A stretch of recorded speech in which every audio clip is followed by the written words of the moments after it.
বলেছে there are 50 hens in a cage.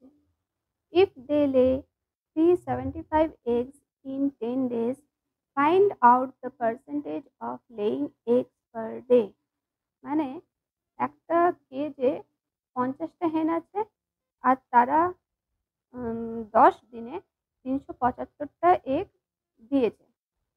তো per day আমাদের ওই এগের যে পার্সেন্টেজ আছে সেটা বার করতে হবে। দেখো 50টা হেন 375টা এগ দিয়েছে 10 দিনে, তাহলে মোটামুটি পার ডে ওরা কতগুলো এগ দিয়ে থাকবে। পার ডে যদি আমাদের বার করতে হয় যে ওরা কতগুলো এগ দিয়ে আসছে, তাহলে সেক্ষেত্রে আমরা কি করব, সেক্ষেত্রে আমরা করব 375কে 10 দিয়ে ভাগ করব। তো আমাদের উত্তর আছে 37.5।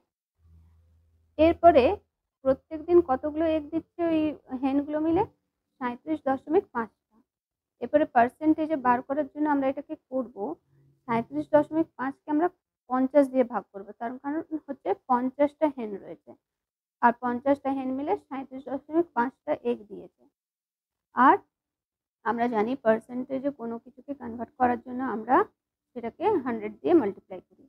তো দেখো এখানে 37.5 বা 37.5 divided by 50 into 100, 50 to the 100 আর 37.5 ইন্টু 2 ইকুয়াল টু হচ্ছে 75%।